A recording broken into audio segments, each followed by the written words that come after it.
जिस टाइम में देश आजाद नहीं हुआ था उस टाइम में भी अहीर रेजिमेंट था, लेकिन यादव समाज ने, अहीर समाज ने कभी देश के साथ गद्दारी नहीं किया। सरकार कहती है सेना के अंदर क्या, राजनीतिक के अंदर क्या, जात पात बिल्कुल नहीं होना चाहिए, परिवारवाद नहीं होना चाहिए, जबकि 2014 से आज तक जो सरकार ने कहा था अपने उम्मीदों पे टिका नहीं। वो आज भी जात पात बहुत ज्यादा है सेना के अंदर। तो हमारे यादव समाज के 120 अहीर थे वहां पे, जो प्योर 20 अहीर थे, उन्होंने एक ही चीज कहा, हम जो है दादा किशन जी के औलाद है, हम पीछे नहीं हटेंगे, या तो चीनी को मार देंगे या मर के आएंगे, लेकिन धरती माता को हम यहाँ से अपने छोड़ को नहीं जाएंगे। आप देखो देश के ऊपर जब भी बड़े से बड़े हमला हुआ है, चाहे वो अक्षरधाम हमला हो, चाहे संसद हमला हो, ताज हमला हो, सबसे पहले वहां पे यादव वीरों ने अपना जान न्यौछावर किया, देश के लिए, देश को बचाया हमेशा।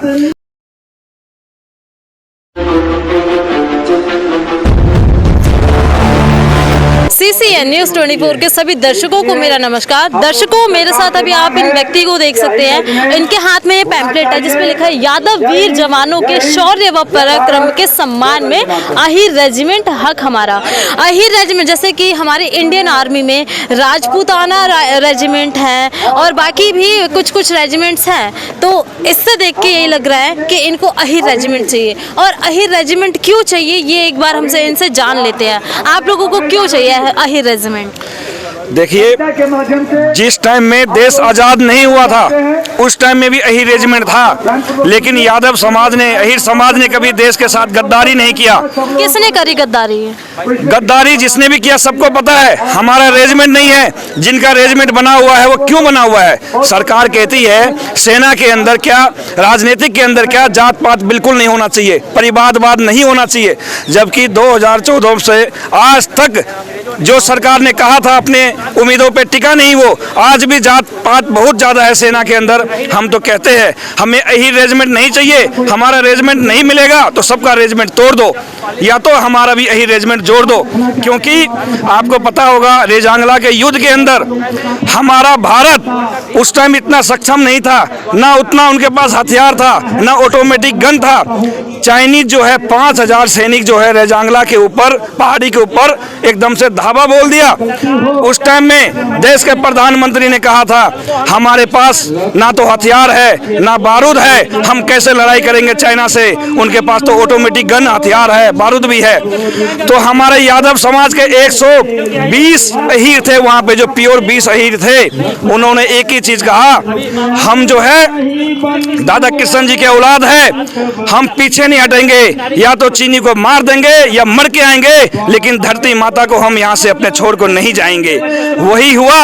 आज आप देखो वो रेजांगला युद्ध जो है इतिहास के अंदर गवाह है, जो आज वो हमारे भारत का अंग है रेजांगला। अगर हमारे अहीर समाज सेना जो है उस टाइम लड़ाई नहीं लड़ते तो भारत के अंग नहीं होता वो। आज वो अंग हमारा इसीलिए है, वो वीर अहीरों की वजह से। सरकार को मैं कहता हूं कि जब भी देश के अंदर कोई भी विपदा आता है सबसे पहले वीर अहीर को भेजा जाता है। अरे विदेश में जब विपदाएं आती हैं तो अहीर, ब्राह्मण, राजपूत नहीं देखा जाता, सब लोग एकीकृत होकर उस विपदा को निपटाने में लगते हैं। चाहे वो विपदा किसी भी प्रकार की हो, कोविड में डॉक्टर्स हो, नर्सेज हो, अहीरों ने जितना योगदान दिया वही सबने, सबका साथ, सबने एक साथ मिलकर कार्य किया। यदि आप ऐसे अहीर रेजिमेंट की मांग कर रहे हैं तो ये एक तरह से सेना को टुकड़ियों में बांटना नहीं हुआ? हम तो कहते हैं सेना को टुकड़ी में मत बांटो, पहले से ही रेजिमेंट आप बना रखे, उन रेजिमेंटों को तोड़ दो, भारतीय सेना के नाम से आप रेजिमेंट को बना दो, हमें कोई भी दिक्कत नहीं है। जात पात तो सरकार ने खुद फैला रखा है। हम तो कहते हैं Rajput regiment, Sikh regiment, Mahar regiment, Gorkha regiment, कई प्रकार के बना रखे रेजिमेंट, ये तो जात पात है, इन सबको खत्म कर दो, हम भी अपना मांग वापिस ले लेते हैं। आप देखो देश के ऊपर जब भी बड़े से बड़े हमला हुआ है, चाहे वो अक्षरधाम हमला हो, चाहे संसद हमला हो, ताज हमला हो, सबसे पहले वहां पे यादव वीरों ने अपना जान न्यौछावर किया, देश के लिए, देश को बचाया हमेशा। आज वो अपना कंधे पर नाम मांग रहा है तो कौन सी बुराई है, उसके अंदर नाम सरकार को देना चाहिए।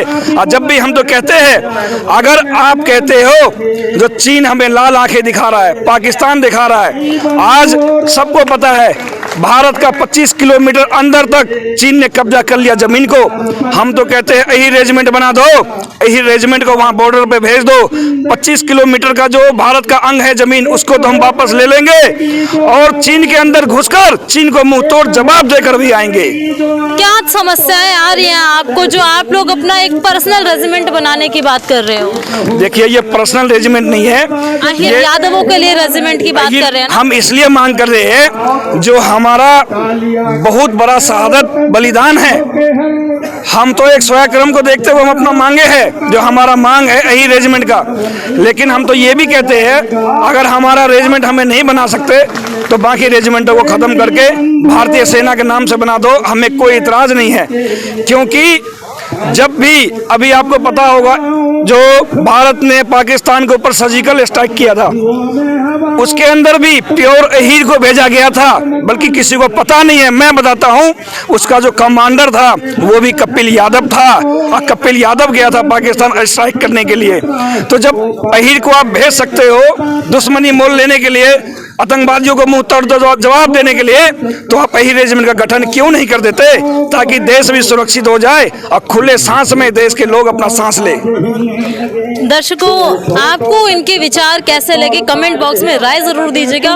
और पर्सनली मेरे ओपिनियन से किसी भी प्रकार का ये भेदभाव जो है राजपूताना सिख रेजिमेंट, इसको भी खत्म करना चाहिए और इंडियन आर्मी को इंडियन आर्मी ही रखना चाहिए। धन्यवाद।